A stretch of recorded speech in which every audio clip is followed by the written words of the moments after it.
আসসালামু আলাইকুম everyone, welcome back to my channel Tamanna's cooking world. আজকে আমি আপনাদেরকে তৈরি করে দেখাবো আলু দিয়ে গরুর মাংস রান্নার রেসিপি।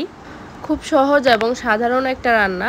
এটা কম বেশি সবার ঘরে রান্না করা হয়ে থাকে, তবে আমি যেভাবে রান্না করে থাকি সেই রেসিপিটা আপনাদের সাথে শেয়ার করছি। আশা করি রেসিপিটা আপনাদের ভালো লাগবে। এখানে আমি নিয়ে নিয়েছি 1 কেজির মতো গরুর মাংস।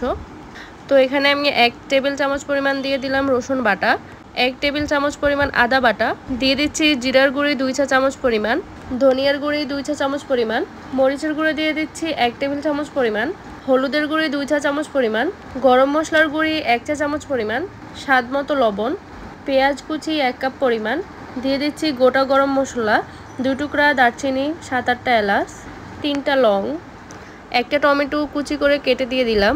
এখন এর মধ্যে আমি 1/3 কাপ পরিমাণ তেল দিয়ে দিচ্ছি। তো আজকের এই মাংসটা আমি হাতে মেখে রান্না করব। আপনারা চাইলে মশলাটা কষিয়েও রান্না করতে পারেন। এবার খুব ভালোভাবে আমি মাংসটাকে মেখে নিব। এবার চুলাটা অন করে মাংসটা রান্না করে নিব। এবার আমি একটা ঢাকনা দিয়ে ঢেকে দিচ্ছি এবং চুলার আঁচটা মাঝারিতে রেখে আমি 10 মিনিটের মতো মাংসটা রান্না করে নিব। ফিরে আসলাম 10 মিনিট পর।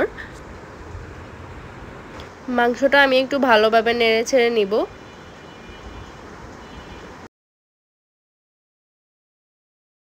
সবকিছু ভালোভাবে নেড়ে ছেড়ে আমি আবার একটা ঢাকনা দিয়ে মাংসটাকে কিছুক্ষণ রান্না করে নিব।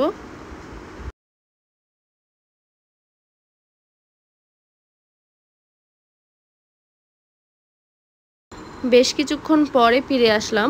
দেখতেই পাচ্ছেন মাংস থেকে বেশ অনেকটা পানি উঠে এসেছে। তো আবার একটু সবকিছু আমি নেড়ে ছেড়ে দিচ্ছি। এভাবে আমি মাংসটাকে কিছুক্ষণ ভালোভাবে কষিয়ে নিব।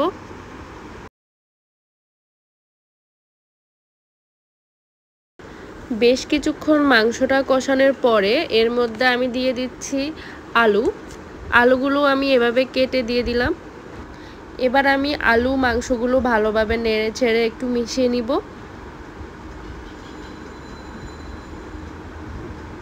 এবার একটা ঢাকনা দিয়ে আরও কিছুক্ষণ রান্না করে নিব।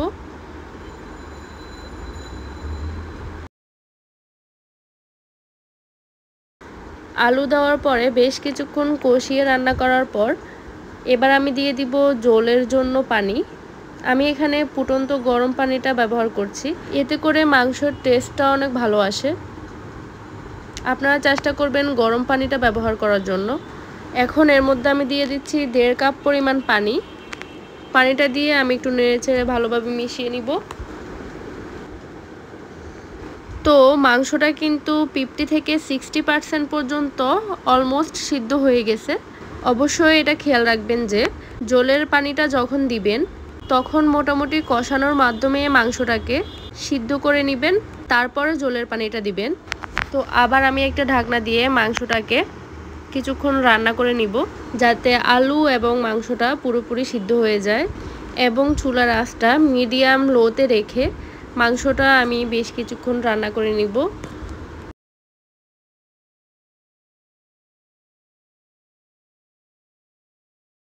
এই যে আমার মাংসটা ফ্রাই হয়ে গিয়েছে।